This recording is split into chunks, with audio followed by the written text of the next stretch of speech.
दोस्तों आज की वीडियो में हम देखेंगे जीरो द काइट एप्लीकेशन अगर आप यूज़ करते हो और आपको फिन निफ्टी में ट्रेड करना है तो किस तरीके से करना होगा, क्या है फिन निफ्टी, ये सारी डिटेल जानकारी मैं आज आपको देने वाला हूँ। तो जैसे कि आप देख रहे हैं हमने यहाँ पे जीरो द ओपन कर लिया है। वॉच लिस्ट में चलते हैं। सबसे पहले तो यहाँ पे मैंने फिन निफ्टी की अलग से वॉच लिस्ट बना ली है। अब जैसे आपको पता है निफ्टी एक इंडेक्स है, बैंक निफ्टी एक इंडेक्स है, वैसे ही फिन निफ्टी भी एक इंडेक्स है। फाइनेंशियल सर्विसेज के जो स्टॉक्स है उनको मिला के एक इंडेक्स तैयार किया गया, उसको फिन निफ्टी कहा जाता है। अब फिन निफ्टी ट्रेड करने के लिए आपको या तो फ्यूचर्स या तो ऑप्शंस में ही ट्रेड करना होता है। स्टॉक्स की तरह इसे आप लॉन्ग टर्म के लिए होल्ड नहीं कर सकते। तो या तो आपको फ्यूचर खरीदना है या तो आपको ऑप्शन खरीदना है। अब ये तो क्लियर हो गया है। अब आते हैं एक्सपायरी के ऊपर, क्योंकि ये एक कॉन्ट्रैक्ट है ऑप्शन और फ्यूचर का, तो उसकी एक एक्सपायरी होगी।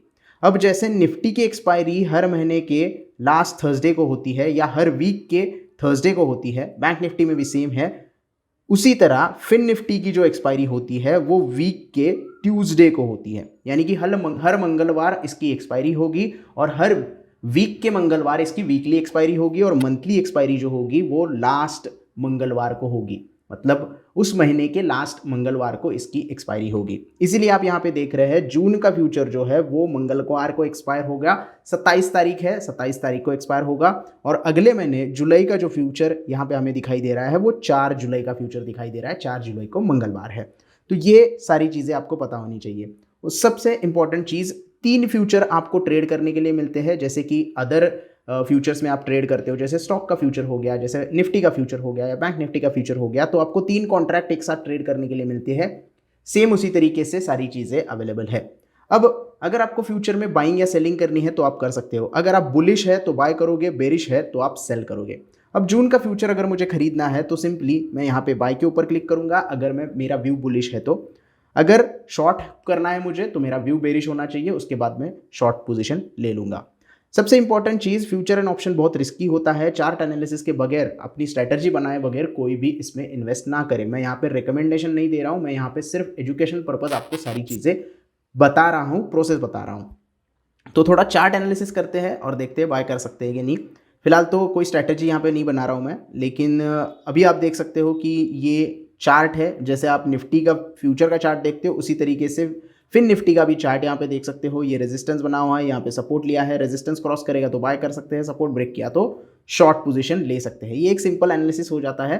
लेकिन बाइंग करने के लिए सिंपली बाय के ऊपर क्लिक करना है। अब जो लॉट होता है वो 40 का लॉट होता है। निफ्टी का जो लॉट है वो 50 का लॉट है। बैंक निफ्टी का जो लॉट है वो 25 का लॉट है। वैसे ही फिन निफ्टी का 40 का लॉट है, यानी कि आप 40 शेयर खरीदते हो एक लॉट में। अब जब आप कैलकुलेशन करोगे तो कॉन्ट्रैक्ट नोट अगर बनेगी 40 इंटू अगर 19,620 करोगे तो कॉन्ट्रैक्ट जो वैल्यू होती है वो बहुत बड़ी बन जाती है। लेकिन अगर आप इंट्राडे ट्रेड करते हो तो आपको यहाँ पे पैसे देने हैं 1,04,238 रुपये। सेम आप ओवरनाइट करते हो तो पैसे उतने ही देने हैं, यानी कि जो टोटल ट्रेड वैल्यू है उसका 20% अपफ्रंट मार्जिन आपको देना है। यहाँ पे आपको कोई बेनिफिट नहीं मिलता है, लेवरेज वगैरह कोई चीज़ नहीं है। 20% आपको अपफ्रंट मार्जिन देना है। चाहे ओवरनाइट रखो, एक्सपायरी तक रखो या फिर इंट्राडे करो। ओवरनाइट की पोजीशन भी आप उसी दिन एग्जिट कर सकते हो या दूसरे दिन भी एग्जिट कर सकते हो। ऐसी कोई मैंडेटरी चीज़ नहीं है कि एक्सपायरी तक होल्ड करके ही रखना है। आपको प्रॉफिट हो रहा है आप एग्जिट हो जाओ। सेम यहाँ पे आप market order, limit order, stop loss, SLM जो भी चीज़ है आप यहाँ पे लगा सकते हो। लिमिट ऑर्डर लगाओगे तो यहाँ पे आपको मौका मिलेगा प्राइस को निगोशिएट करने का। आपके पास इतना फंड होगा तो आप इसे स्वाइप टू बाय कर सकते हो और फिन निफ्टी में बाइंग कर सकते हो। और जैसे जैसे टिक साइज ऊपर बढ़ेगी, जैसे जैसे निफ्टी ऊपर जाएगा, फिन निफ्टी ऊपर जाएगा, वैसे वैसे आपको प्रॉफिट होता जाएगा। अगर नीचे आता है तो आपको लॉस होगा, तो आपका स्टॉप लॉस आपको पता होना चाहिए और आप यहाँ पे बुक कर सकते हो। ये हो गया फ्यूचर बाय करने का तरीका। सिंपल है, मैंने एग्जीक्यूट करके नहीं दिखाया क्योंकि मैं अभी नहीं लेना चाहता हूँ, स्ट्रैटेजी उतनी नहीं बनाई है। दूसरा चीज है यहाँ पे ऑप्शन से बाय करना। अगर आपके पास 1,00,000 रुपए से ऊपर नहीं है तो आप ऑप्शन ट्रेडिंग का इस्तेमाल कर सकते हो, ऑप्शन ट्रेडिंग का सहारा ले सकते हो। यहाँ पे आप देख रहे हैं कॉल मैंने सिलेक्ट कर दिए है, उसी तरीके से आप पुट भी सिलेक्ट कर सकते हो। यहाँ पे मैं अगर फिन निफ्टी 19,000 ऐसे डालूंगा, 19,500 मैं यहाँ पे एंटर करता हूँ तो मैं यहाँ पे पुट भी बाय कर सकता हूँ। जैसे मैंने यहाँ पे पुट सिलेक्ट कर दिए हैं तो यहाँ पे आप देख सकते हैं कॉल और पुट दोनों चीज़ें हम यहाँ पे बाय कर सकते हैं। CE का मतलब होता है कॉल यूरोपियन, PE का मतलब होता है पुट यूरोपियन। अगर फिन निफ्टी बुलिश हो रहा है ऐसा आपको लगता है या फिर आपकी स्ट्रैटेजी बता रही है कि बुलिश मूवमेंट आ रही है, तो आप कॉल ऑप्शन बाय कर सकते हो।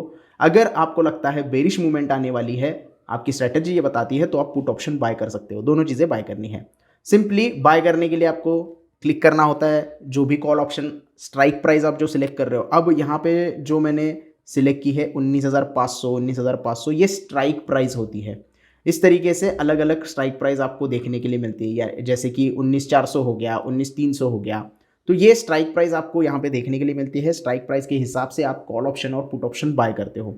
तो मुझे अगर कॉल ऑप्शन बाय करना है तो सिंपली मैं बाय पे जाऊँगा। इसका भी चार्ट आप देख सकते हो। सेल अगर करना है तो अपफ्रंट मार्जिन ज़्यादा देना पड़ता है, लेकिन अगर आप बाय कर रहे हो तो जितना प्रीमियम चल रहा है उतना प्रीमियम ही आपको पे करना होगा। यानी 40 इंटू 254 अगर करोगे तो आपको यहाँ पे 10,000 रुपये में फिन निफ्टी आप लॉन्ग पोजीशन पे जा सकते हो। यानी कि कॉल ऑप्शन आप बाय करते हो तो लॉन्ग पोजीशन पे जाते हो। 254 रुपये अगर मैं यहाँ पे लेता हूँ, 254 रुपये प्रीमियम देता हूँ, तो 40 क्वांटिटी मेरी बाय हो जाएगी। उसके लिए मुझे सिर्फ 10,000 रुपये देने हैं, क्योंकि यहाँ पे मुझे सिर्फ प्रीमियम पे करना है, एक्स्ट्रा कुछ नहीं पे करना है। अगर यही चीज़ मुझे सेल करनी होगी तो मुझे एक्स्ट्रा पैसे देने होंगे। अगर मैं यहाँ पे सेल करता हूँ तो ये देख सकते हैं आप, अगर मुझे कॉल ऑप्शन सेल करना है तो मुझे यहाँ पे 99,227 रुपये देने होंगे। यानी कि जो चीज़ मेरे पास नहीं है उसको मैं सेल कर रहा हूँ तो मुझे ज़्यादा यहाँ पे पैसे देने पड़ेंगे। तो ये मार्जिन आपको एक्स्ट्रा लगता है। तो आप कोई भी चीज़ कर सकते हो यहाँ पे, जो भी आपकी स्ट्रैटेजी उस हिसाब से आप यहाँ पे फिन निफ्टी को ट्रेड कर सकते हो। चाहे कॉल ऑप्शन हो चाहे फ्यूचर हो, आप फिन निफ्टी इस तरीके से बाय कर सकते हो। इंडेक्स पूरा बाय नहीं किया जा सकता, इसकी वजह से फ्यूचर एंड ऑप्शंस में आपको ये सारी चीज़ें करनी होती है। बाकी दोस्तों इस वीडियो में इतना ही। जो भी कॉन्ट्रैक्ट है आपके सामने होता है, वीकली ट्यूसडे जो होता है वो एक्सपायरी होता है। आप उस हिसाब से जो एक्सपायरी सिलेक्ट कर सकते हो और उसमें बाइंग या सेलिंग कर सकते हो। मैंने एग्जीक्यूट करके ऑर्डर नहीं दिखाया है क्योंकि मेरा इतना भी स्ट्रैटेजी नहीं बनाया है इसके ऊपर, सो सॉरी फॉर दैट। लेकिन जो प्रोसेस है वो आपको इसी तरीके से फिन निफ्टी बाय करने के लिए करनी पड़ती है। आज के वीडियो में इतना ही दोस्तों। आई होप आपको वीडियो अच्छे से समझ में आ गया होगा। वीडियो पसंद आया हो तो प्लीज़ लाइक करना, दोस्तों के साथ शेयर करना, चैनल को सब्सक्राइब करना ना भूलना, और आपके जो भी कमेंट्स है वो आप पूछ सकते हो नीचे, जो भी डाउट्स है वो। बाकी इस वीडियो में इतना ही। धन्यवाद।